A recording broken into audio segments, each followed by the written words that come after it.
What's going on, casters? Today we have another video for you. We have my Cores'R'Us deck profile, my Sonicore deck profile that I took to the latest tournament.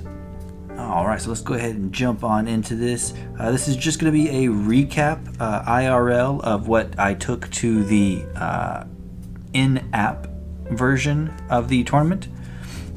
So this is just going to be an IRL version of the deck profile. So we're going to start off here with 3 Sonicore. Sonicore is the main boss monster of this deck. He's going to be our 7 attack, 2 defense, 2 drop. This Sonicore's cast cannot be chained by counter runes. As long as this Sonicore is in attack position, players cannot cast counter runes either. So very good against the meta. Very awesome boss monster. I love this card. This is probably my favorite Elestral, period.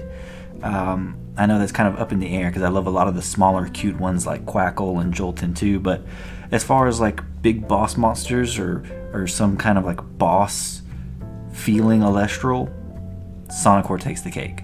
I really love Imperial as well, but Sonicore, man, Sonicore takes the cake. He is so cool. Alright, moving on. So just in case we can't get our Sonicore, we do have a backup plan. Not the greatest backup plan in the world, but we do have Galvenom here, which is our other 2-drop. With 6 attack, 2 defense, you can expend 3 Thunder in order to target and destroy up to 2 cards. So not the greatest backup plan, like I said, but this can sort of do the same thing as Sonicore. So Sonicore stopping your opponent from activating that back row. Hopefully Galvenom can get out here and destroy a couple of their back row and keep them from essentially doing the same thing by, instead of locking them down, just destroying them. And then we're going to move on to our 1-drops, where we're going to start off with our main 1-drop, which is going to be Elechick. Elechick being a 4 attack, 1 defense, 1 thunder. When you normal cast this Elechick, you can search your deck for a divine rune and add it to your hand.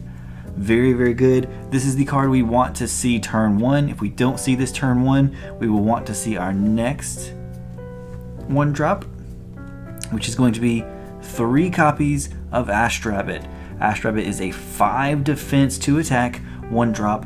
When this Astrabbit receives 1 or more thunder, you can look at the top 3 cards of your deck and add 1 of them to your hand and shuffle the rest into the deck.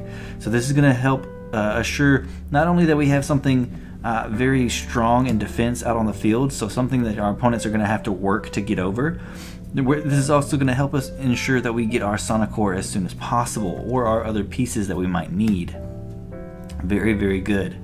Next up, we're going to run 2 Toxeon. Toxeon being a very powerful 1-drop in our for our aggressive plays, being 4 attack and 2 defense.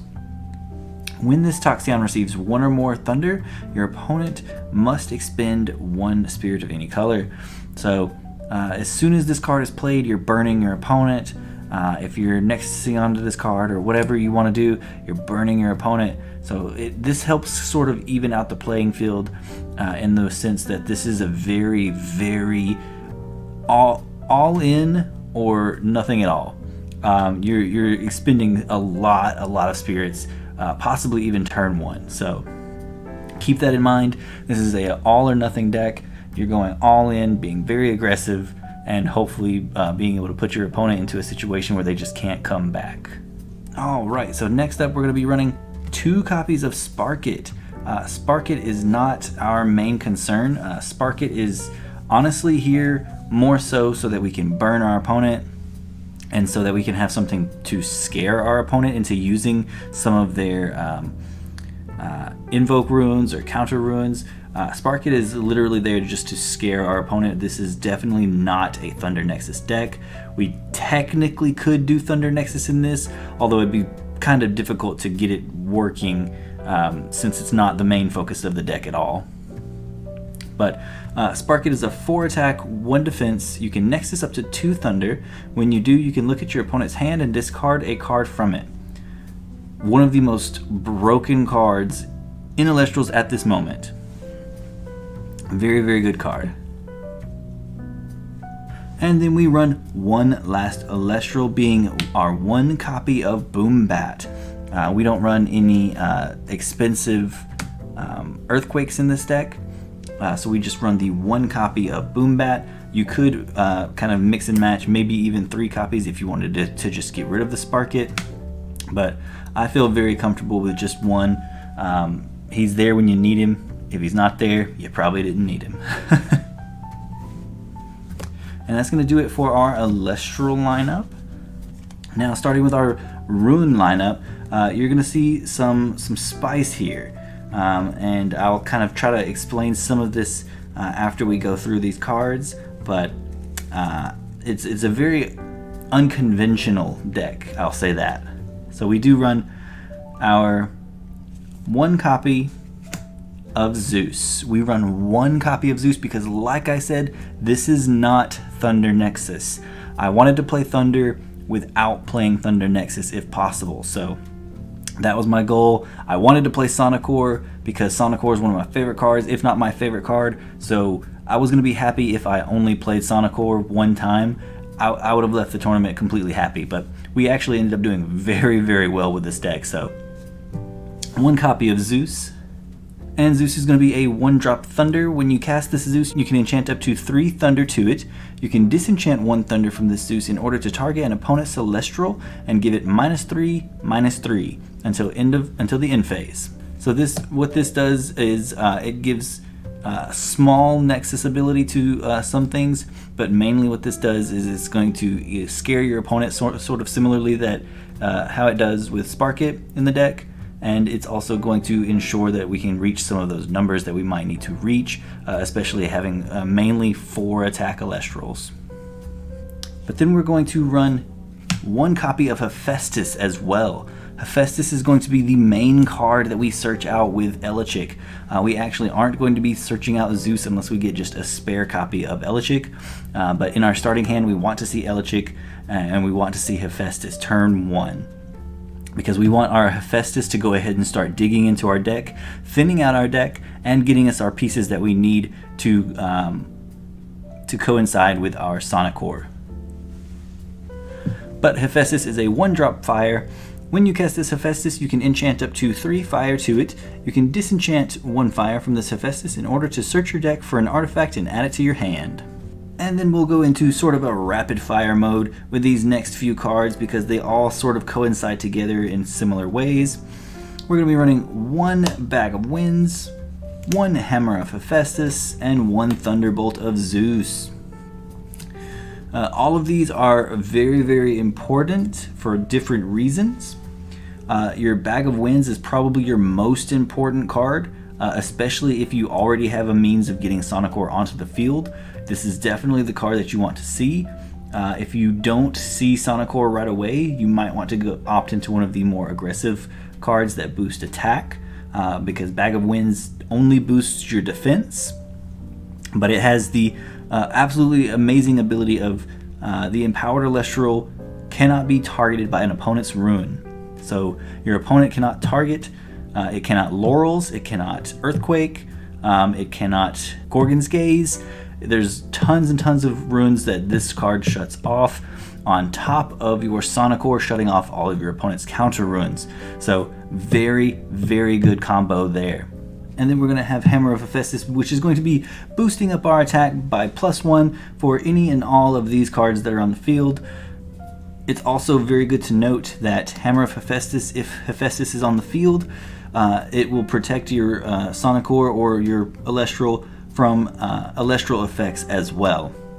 Keep in mind that Hephaestus does have to be on the field going into the tournament. I actually did not realize that. It didn't come up, but after the tournament I realized that this card does require Hephaestus to be on the field, so keep that in mind for that effect. Otherwise, it's just going to be a card that boosts your attack. And then we're going to have Thunderbolt of Zeus, which is going to be a 2-drop. The Empowered Elestral gets +2 attack.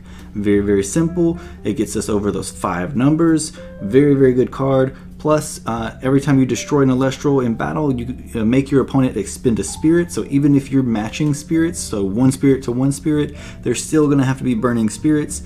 And if you have the Zeus on the field, then they're going to be burning 2 spirits as well. And something I learned in the tournament is that it just states that a Zeus has to be enchanted on the field. So even if our opponent has a Zeus, that still counts toward our Zeus requirement. So as long as Zeus is on the field, your opponent is burning for 2 extra spirit.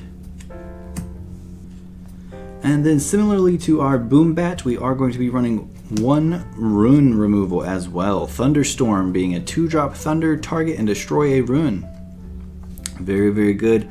Can help us out in the Thunder Nexus matchup. Lots of good things that can come from that. It can get rid of some face down Gorgon's Gazes, some shields you might be worried about, things of that nature. Very, very good card. Definitely at least a 1 of. And now on to our 3 copies of Ambrosia. I've said it in multiple deck profiles now. 3 copies of Ambrosia is pretty much necessary at this point in the game.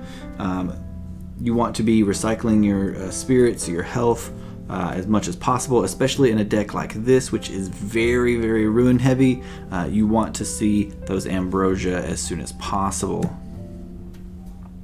And to ensure that we see our pieces very, very soon, even if we have to mulligan away, we're going to be mulliganing with a +1 as well. So we're going to be running 3 copies of Drops of Lith. Drops of Lith is going to be revealing any cards in our hand and then shuffling them back into the deck and then drawing that many cards +1 so that we don't minus any cards. And if we have to expend our spirits, we're at least thinning the deck as well as mulliganing our cards that we don't need, and this lets us choose cards that we don't need as well. So if we have cards that we want to keep, we can keep them with our Drops of Lith. Very, very good card. Very underrated card, especially in the early turns, such as turn 1, turn 2. Very, very good card to have very early. And then to keep our draw power going, we're going to be running 2 Nectar of the Gods. Nectar of the Gods is going to ensure that we draw 2 extra cards. We do technically only draw 1 in the statistics of everything, but it is drawing cards. It's very, very good. We want to draw cards in this deck because we want to see our Sonicore, we want to see our artifacts, we want to see lots of pieces as well as counter runes, destruction. We want to see all our pieces as soon as possible, so we want to draw as many cards as possible. And then because this deck does have some Nexus capabilities, we are also going to be doing Circle the Sky because we're going to be adding damage to our cards. We're going to be ensuring cards get boosted. We're going to be ensuring that we draw cards. Very, very good stuff here. If you have something like a Toxion on board, this is very good because you're also going to be burning your opponent. Such good capabilities and lots of reasons why you would want to play this card in this deck. I do sort of only see it at 2. I don't think it would be good at 3, but I could be wrong. Let me know in the comments below if you test it out at 3 and how it works for you. But I'm going to keep it at a 3-2-2 as far as our draw power. Now we're going to be going into the cards that just say no, and we're going to be running 3 copies of cards that just say no. Gorgon's Gaze just says no. If our opponent wants to ascend, if our opponent wants to attack, if our opponent wants to activate effects, if our opponent wants to Nexus, this card literally says you cannot do anything with its target. So very, very, very good. One of the, if not the best counter rune in the game. Very, very good. And then we are going to be running 2 Helios' Chariot Ride. 2 Helios' Chariot Ride because we can just activate this on when our opponent starts their turn, and it effectively turns off pretty much anything that they could be coming up with. They can play an Elestral. That's it. This card says no to any of their spamming capabilities. They can't play their Ambrosia. They can't play their Nectar of the Gods. They can't play their own counter runes. All they could do is set cards and pass. Very, very good. Absolutely love Helios' Chariot Ride, and I saw a lot of good play from it in the tournament as well. And then I'm going to be running 2 Shield of Achilles, 2 Shield of Achilles, simply because I am running low on space in this deck. There's not a lot of space for too many counter ruins, but you do want those Shield of Achilles, you do want those Gorgon's Gazes, those Helios' Chariot Rides, and those 2 Tsunami as well. You want to see these cards. Even if you don't have that many of these cards, you want to see them. So that's why we have such draw power, so that we can get our pieces, get everything together that we might need against our opponent, and so that we can mollywop them into next week. Alright, and that's going to do it for the main deck. Now on to the Spirit deck. We're going to be running 2 Cores'R'Us, simply for the fact that we run the 1 Bag of Winds. 2 Leviathan, simply because we run 2 Tsunami. Then we're going to be running 4 Vipyro. So 4 Vipyro because we're going to be casting our Hephaestus, and then enchanting our Hephaestus with 1, and then disenchanting our Hephaestus so that we can get the Hammer of Hephaestus, and then use the last 2 to cast the Hammer of Hephaestus. So very, very good there. And of course, we don't have to just search the Hammer of Hephaestus. We can be searching our Bag of Winds. We can be searching our Thunderbolt of Zeus. Whatever we think we might need in the moment. Definitely read the board, figure out what you need most, and then go from there. And then after that, we're just going to be running the 12 Zaptor. So 12 Zaptor, 4, and then technically 4. So 2, 2, 4, 8, 12. So 20 spirits, being mainly Zaptor, and then some toolboxing down there as well. And now, because this was a tournament, we were required to bring a side deck as well for if we managed to make the top 8. Unfortunately, I did not make the top 8. I literally have been racking my brain and going over things with the judges and things of that nature, figuring out what exactly happened, and what exactly happened for us not to get into the top 8 was that we lost to the previous champion of the previous tournament, and because of that, they got just enough points because they beat us that they were able to sneak in by having just a couple more points than anyone else. Because our ratio was 4-1 by the time we got to the Cores'R'Us match, then that sort of catapulted Cores'R'Us just enough over anyone else who would have had the same score as me at that point after losing. And man, it was very, very cool that Cores'R'Us got to go into the top 8 instead of me. If anyone was, I'm happy it was him. But it is a little bit unfortunate that we weren't able to squeak out that win for ourselves to make it to the top 8, because I feel like we had a pretty cool side deck. Our side deck consists of the other copies of the Shield and Tsunami in case we needed to pump those numbers up. 2 resting on your laurels in case we were going to run into problematic cards and we needed some more destruction. Something like maybe if we ran into too much wind or something like that, then we had the destruction here. And then if for some reason we were going to face wind or earth or something that was not thunder, then we had the 2 Cores'R'Us as well. 2 Cores'R'Us to give our opponent Summoning Sickness with that very strong 4 defense, possibly allowing us to play Cores'R'Us turn 1 and then going and ascending into our Sonicore immediately because they have the Summoning Sickness. Then we had the 1 Mount Olympus because we wanted something that would we wouldn't have to spend too many to get rid of a field spell or a stadium card, so we would play our own stadium card to counteract whatever they would have. If it was the Island of Aeolus, if it was the Foloi Forest, what have you, we would have an out to that times 2 because we would have the Thunderstorm as well, just in case we did need to use it.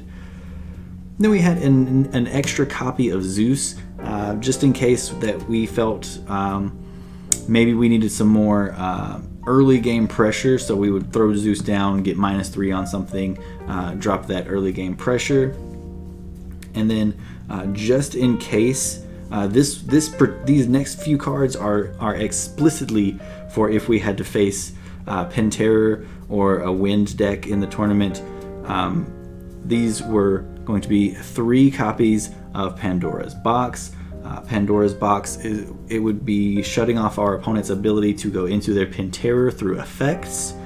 And then the 1 extra wind spirit so that we could place it on our Sonicore, so that our Sonicore did not get its position changed by a Sorlet. So I feel like that was a very strong side deck, and I wish we had gotten to implement it more in the tournament, but unfortunately we just missed top 8, and oh man, I definitely feel like this deck would have made it all the way if maybe I had played differently. So I definitely want to attempt to play this deck again. Maybe in the upcoming, I believe there's an upcoming IRL tournament where you would play like this right here. If that's the case, I might try to, if I have time and can, with work and family and everything like that. I really would love to try and be in that tournament as well, so that maybe we can give this deck another shot. I definitely believe in this deck. I love this deck. This is hands down my favorite deck that I've built so far. So I'm absolutely in love with this deck, and I hope you guys enjoyed it as well. My voice is giving out on me, so I'm sorry. But with that being said, that is my Cores'R'Us, sort of like Toys R Us. I don't know why I came up with that name. I just love the name, and I love the deck, and I love Sonicore. So I hope you guys enjoyed this. If you did, hit that like button down below. If you enjoyed the tournament footage, definitely go comment on that and give it a like. Let me know that you guys enjoyed seeing the tournament footage, or if you guys would just prefer me to just cover the decks that I do and sort of talk about the tournament afterwards. But if you guys did like it, let me know, because like I said, I do plan on hopefully getting into more tournaments with this deck and other decks as well in the future. So let me know what you guys like to see on the channel so that I can help provide it for you guys. And with that being said, I'm gonna get the heck out of here. I hope you guys have a great day. Peace out.